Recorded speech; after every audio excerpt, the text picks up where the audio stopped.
All right, let's jump right into it. So, today we're diving into this very controversial move by President Trump this week and his freeze on federal grants and loans. Now, for some, this action is a reckless stripping away of much needed funding for schools, churches, nonprofits, and whatnot. Since the beginning of this week, the administration has rescinded that memo, but just want to talk today about the fact that this really could be a wake up call for the world. Okay.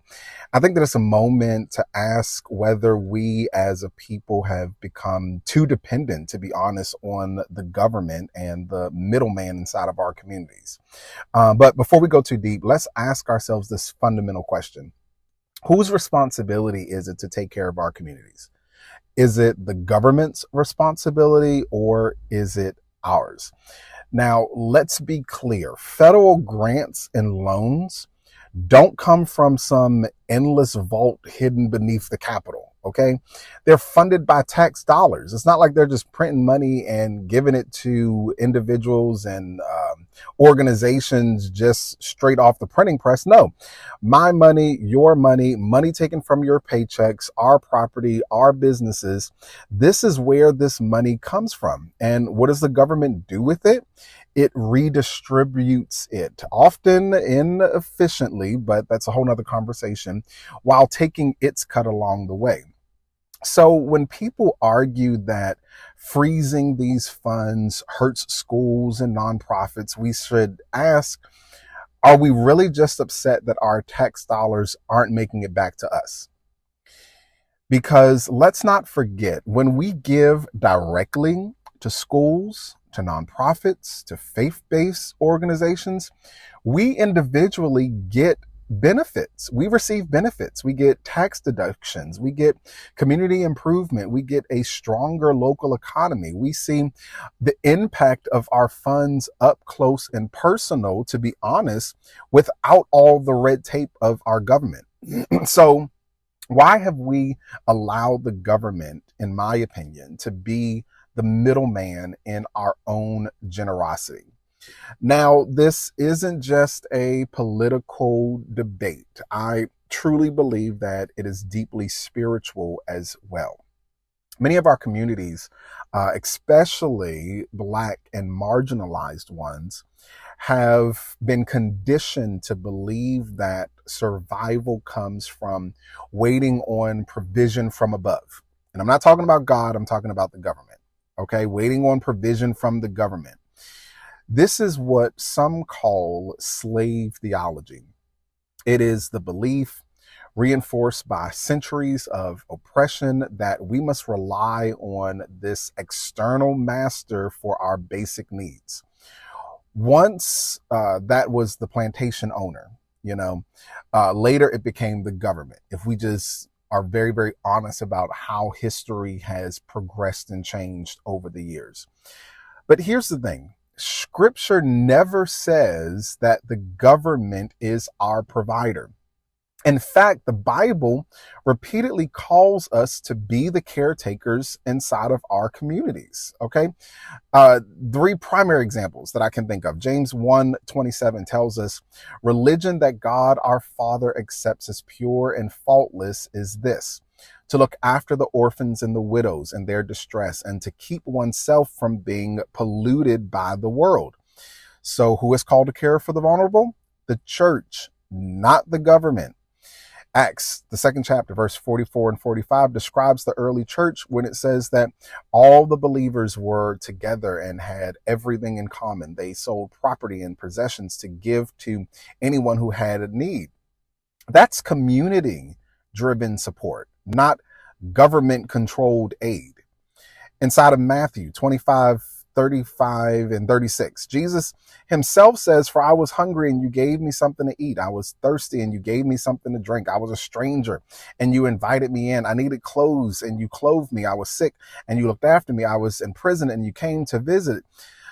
Again, you did it, not a state program. The biblical model is clear. We are the ones that are responsible for our communities. Okay. And I want us to think today, what would happen if we took back control of these organizations, these schools, these places that we have given so much of a crutch to our government system, and really rebuild what I consider to be a true beloved community. See, here's the real controversy. What if the White House's freeze isn't just a problem, but it's an opportunity? What if this is a chance, like I said, for us to reclaim our role as providers, caretakers, and leaders inside of the community?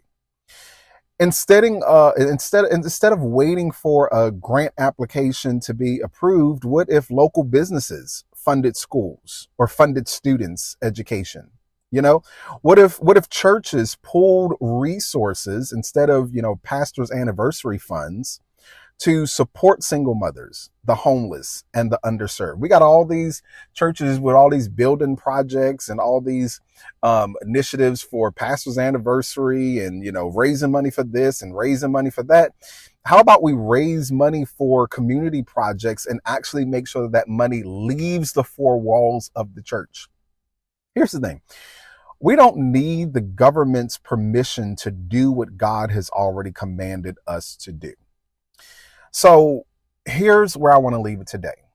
Are we angry because the government is failing us, or because we've forgotten how to sustain ourselves? I was looking at some of the reports coming in on various news streams. I'm not going to name, what they are, because each one of them has their own bias. But I was looking at people really getting upset that, the government isn't funding, to be honest, the basic necessities. People were concerned that the government would not be funding the basic necessities of our communities. And people are in uproar when in actuality, I don't think, and again, this is just my opinion, I don't think that we should be leaning so much in on government funding, realizing that essentially it's your own tax dollars coming back to you. I don't think that we should be so upset about this, but rather use this as a wake-up call that maybe there needs to be some restructure. Maybe there needs to be some level of redoing this whole system. Because like I've taught before in university, this is the epitome. This is a huge illustration of what systematic oppression looks like when there is a wrench thrown inside of the system. Okay? And in order for us to truly combat systematic oppression, we've got to have some level of systematic activism. I'll be very honest with you. There are a lot of people inside of, my last 10 years of pastoring and running my church, which is a 501c3, which is technically a nonprofit. And they're always like, Wendell, why don't you, lean in on government grants and lean in on loans and lean in on all of these programs? You want to know why? Because I'm able to go out and get funding and get support from the local community. Okay? You don't need the government. It's great to have those resources. Don't get me wrong. It is great to have those resources, but let's just be honest. Let's rethink this. I think it's time to rethink who really holds the purse of America. And maybe, just maybe, it should be us. And we should recognize that it is us. I want to keep this conversation going. So y'all do me a favor, send me your thoughts. Don't forget to subscribe. We're going to be having more challenging discussions like this coming up. Until next time, I want you to stay informed, stay engaged, and take care of our community.